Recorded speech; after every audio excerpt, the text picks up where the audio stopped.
What is the true origin of the human race? You want to know where we come from? You've searched for answers in the great religious texts and myths of the ages, but what you found gave you more questions than answers.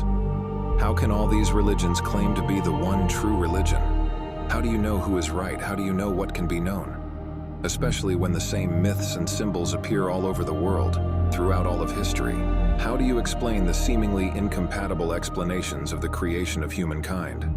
Modern man's first clue was discovered in the 19th century. In the southernmost part of Mesopotamia, in the land that is now southern Iraq, archaeologists unearthed hundreds of thousands of ancient Sumerian tablets. These clay tablets were inscribed with cuneiform, considered by many to be the first written language in the history of the human race. The tablets offer a record of ancient Mesopotamian life.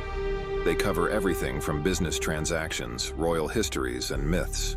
But there was one discovery that completely changed our understanding of the origin of the human race and our perception of institutionalized religion. Inscribed on the ancient tablets were many myths. Among those myths were stories that bore a striking resemblance to stories found in the Bible. Adam and Eve in the Garden of Eden, the Great Flood, the Tower of Babel, just to name a few. However, there was no mention of any Almighty God. Instead, the tablets told of a powerful race of beings called the Anunnaki. The ancient tablets described the Anunnaki as beings who came from the heavens to earth. A godlike race of technologically advanced beings who had mastered the laws of nature, mathematics, geometry, astronomy, and interplanetary travel. Some believed they had extrasensory perceptions and inexhaustible energy. Others believed them to be immortal. Some sculptures from that era depict them with elongated skulls and lizard-like features. But if they didn't come from Earth, where did they come from? Scholar and author Zecharia Sitchin tells us that the Anunnaki came from a planet referred to in the ancient tablets as Nibiru, also known as the 12th planet. Nibiru, according to Sitchin, was suffering from environmental collapse, and the Anunnaki needed gold to repair its atmosphere. Nibiru follows a tilted and elliptical orbit, and every 3,600 years, its orbit brings it inside of our solar system close to Earth. The Anunnaki used this close proximity to Earth as an opportunity to search for gold.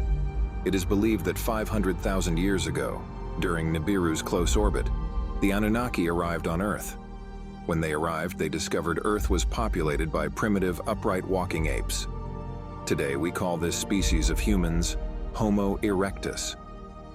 This primitive species lived for about 2 million years before the arrival of the Anunnaki. They survived by hunting with simple stone tools and using fire to keep warm. Modern scientists believe that the brain of a Homo erectus stopped developing in childhood, severely limiting their cognitive capabilities. The Anunnaki, seeing the limitations and deficiencies of this primitive human species, saw an opportunity to create a new race. A worker race forever under the control of their extraterrestrial creators. If the human race was going to be of any use to the Anunnaki, they would need to evolve, and they would need to evolve rapidly. After several unsuccessful attempts, Anunnaki scientists using genetic engineering and surrogate Anunnaki wombs created the first 2 Homo sapiens. The 2 prototypes were kept in a safe environment and studied to ensure they were strong enough, intelligent enough, and most importantly, obedient. This became the basis for the biblical myth of Adam and Eve in the Garden of Eden. Because humans share 99% of their DNA with chimpanzees, experts believe that the 1% is the residual Anunnaki DNA used in the creation of our race. Soon after the creation of this human worker race, all of the Anunnaki wanted human beings of their own. Their purposes were many. Some wanted humans to mine gold.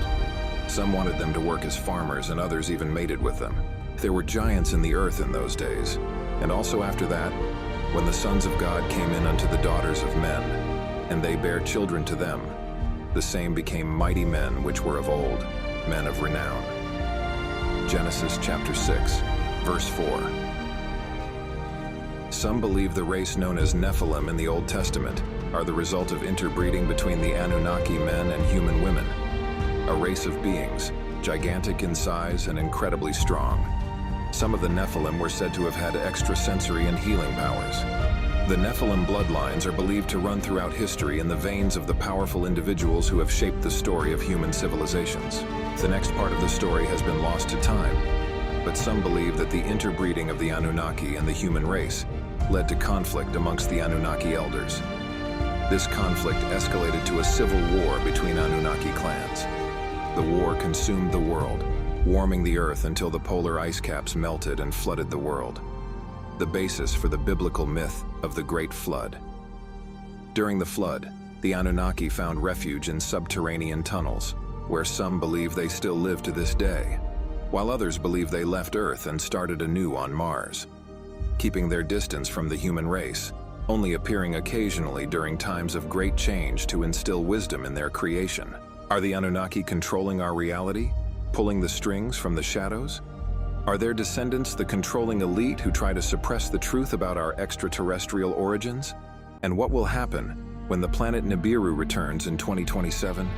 We'll explore that and more next time. Until then, keep your eyes and mind open. Thanks for watching.